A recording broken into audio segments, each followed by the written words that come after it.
querido Flipper aqui. Vocês já ouviram falar sobre esse jogo com um tal de Tenten? É um projeto de Kickstarter que apareceu há alguns anos atrás e eles conseguiram juntar $500 mil para criar um joguinho com o qual todo mundo sempre sonhou, mas por medo ou preguiça da Nintendo, nunca rolou. Um MMORPG baseado em Pokémon. Um jogo para o qual, na realidade, eu não estava ligando muito, mas assistindo a alguns trailers recentes, a minha opinião mudou um pouquinho. O jogo vai ser lançado no dia 21 de janeiro, agora de 2020, e vai sair para PC, Switch, Xbox One e PlayStation 4. Eu acho que o mais próximo que nós já tivemos de um MMORPG com elementos de Pokémon é o sistema de captura de criaturas que nós vimos em World of Warcraft. Mas como o WoW não foi feito para isso, aquele elemento nada mais era do que só uma coisinha divertida para você fazer de vez em quando. Com certeza existem jogadores que levam aquilo a sério, mas eu acho que é uma parte muito minoritária do público de WoW. Vamos tirar logo o elefante branco da sala. Tenten é parecido com Pokémon, mas muito parecido. Mais parecido do que o Mewtwo se parece com o Mew. Olha pra ele, olha pra isso. É um clone. Até mesmo a animação que aparece quando você encontra um Pokémon selvagem é praticamente a mesma que rola nos últimos jogos, com a câmera passando por cima da grama. É muito igual. Mas o mercado para um clone tão clone assim, talvez exista e esteja maior do que nunca hoje. Pokémon é a franquia de entretenimento que mais rende no mundo. Mais do que Star Wars, mais do que a Marvel, mais do que o próprio Mario. Muita gente acha que a febre do Pokémon acabou nos anos 90, mas a verdade é que até hoje, um miojo com a foto do Pikachu é garantia de que ele vai vender o dobro do miojo que não tem a foto do Pikachu. É um mercado gigantesco, só que hoje tem uma porcentagem desse mercado que tá meio revoltado com a Nintendo, e a gente não pode tirar a razão deles. É uma porcentagem muito pequena, mas nós estamos falando da franquia que mais vende no mundo. 0,5% desse público já é o suficiente para lotar 15 maracanãs, então eu acho que é uma boa fatia do mercado para se lançar um novo produto. Se você não sabe o que aconteceu, então, um resumão. Em Pokémon Sword and Shield, foi a primeira vez na franquia em que eles cortaram o número dos Pokémons presentes no jogo por mais do que a metade. E os desenvolvedores responsáveis por Pokémon, a empresa Game Freak, a desculpa deles foi que eles retiraram esses Pokémons porque eles iam focar os esforços deles em dar mais animação e vida para os Pokémons que entrarem dentro do jogo e para o mundo em si. Mas a realidade não foi exatamente essa.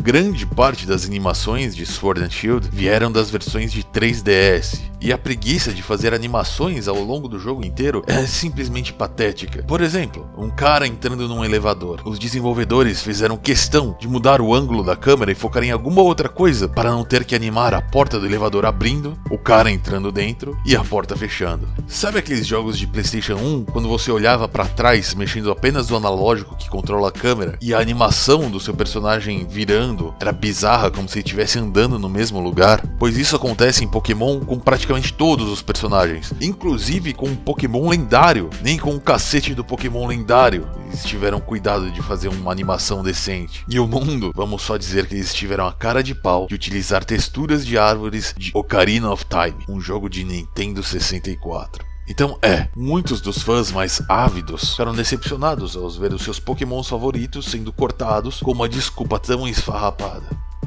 Pokémon Sword and Shield pode ser um jogo divertido, mas é um jogo que parece ter sido lançado nos anos 90. E a Nintendo precisa mudar isso rapidamente. E se a Nintendo não tá afim de fazer, bom, que seja Tenten então. Mas o meu problema com Tenten é que, olha pra eles, olha pra esses monstros, eu não sei, eles não me parecem ter carisma. Essas cores pastéis presentes em tudo, elas não me agradam muito. Muita gente reclama que os Pokémons mudaram muito com o passar das gerações. Os Pokémons da geração 1, eles eram muito mais simples. A maioria deles lembravam muito animais.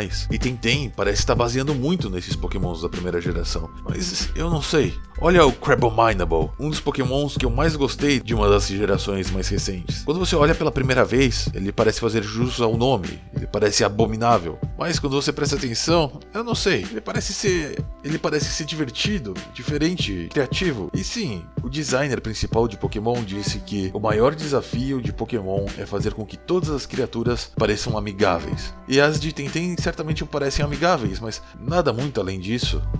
olhando pra eles, eu sinto um pouco de falta da maluquice que eu vejo nos Pokémons mais recentes. Sem falar que Tenten também vai ter muito menos opções de monstros. Aparentemente ele está na casa das centenas agora. Mas a animação de cada um dos monstros parece estar muito mais bem feita do que a dos Pokémons jamais foi.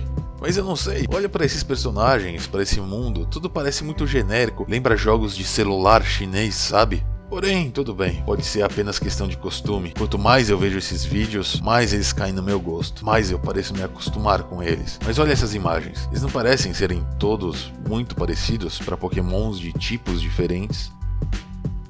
Ainda bem que Tenten parece que vai ter bastante elementos próprios, apesar de sim ser um clone de Pokémon e nada vai tirar isso dele. Por exemplo, o combate vai ser sempre 2 contra 2, você nunca vai controlar um monstro sozinho, e isso parece que vai exigir uma estratégia bem diferente do que nós estamos acostumados em Pokémon. O combate também vai ter vários multiplicadores e resistências diferentes do que nós vimos em Pokémon. Vão existir multiplicadores que aumentam o dano em 1/4, em 50% ou até em 100%, e vai existir maneiras de Tentens com fraqueza a resistirem melhor a esse tipo de dano. As batalhas também vão usar um sistema de stamina mais parecido com o mana que nós vemos em RPGs japoneses tradicionais e não aquele número limitado de habilidades visto em Pokémon. Em outras palavras, Tenten parece ser um jogo muito menos casual e os elementos de MMORPG certamente vão fazer essas mudanças serem muito mais drásticas. Afinal, você não vai estar jogando contra treinadores aleatórios no meio da rua, mas sim contra jogadores de verdade que vão estar esforçados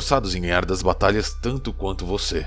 Já existe um pessoal que está jogando a versão alpha desse jogo, e eles estão dizendo que a história do jogo é surpreendentemente boa. E sim, é um MMORPG que tem uma história, e pelo que eu vi, vão existir elementos cooperativos dentro dela e dentro do mundo, que vão aumentar a interação com seus amigos dentro do jogo. Afinal, você não vai jogar só contra eles, mas sim com eles também. Outro fator que está me chamando bastante a atenção para Tenten é que ele vai ter um suporte extenso durante os anos. Diferente de um Pokémon, você não vai ter que comprar uma versão completamente nova e ser obrigado a reexperimentar exatamente a mesma história para conseguir aproveitá-lo. Os desenvolvedores prometem que vão rechear Tenten com novidades ao passar dos anos. Então, por favor, diga pra mim nos comentários o que vocês acham desse tal de Tenten. Ele chamou a atenção de vocês? Eu vou ser sincero aqui, conforme eu ia editando esse vídeo, cada vez mais eu mesmo estou me interessando. Eu não sei, pode ser divertido? Dificilmente ele vai ser tão popular quanto Pokémon, mas popularidade não é tudo nesse mundo. Porém, eu agradeceria se você ajudasse a deixar o Flipper da Esquina cada vez mais popular. Você já apresentou o Flipper da Esquina pra alguém hoje? Esse aqui é um vídeo experimental, ele não está tomando o espaço do podcast. Se você chegou aqui agora, o Flipper da Esquina é um projeto de podcasts semanais. Se você procurar por aí, você vai ver que eu já postei 2 desde o início desse projeto e eu pretendo postar cada vez mais. A quantidade e qualidade do Flipper da Esquina vai depender do apoio de vocês. Se você quiser ajudar o Flipper da Esquina, o link do Apoia-se está na descrição. Lembre-se de seguir o Flipper da Esquina no Twitter, porque por lá eu posto bastante conteúdo visual, como artes de jogos antigos ou curiosidades, diariamente. E me diga se vocês gostaram desse formato de vídeo. Eu tentei fazer algo rapidinho sobre um assunto que eu queria falar e que não ia render um podcast inteiro. Se inscreva no canal e eu vejo vocês logo logo.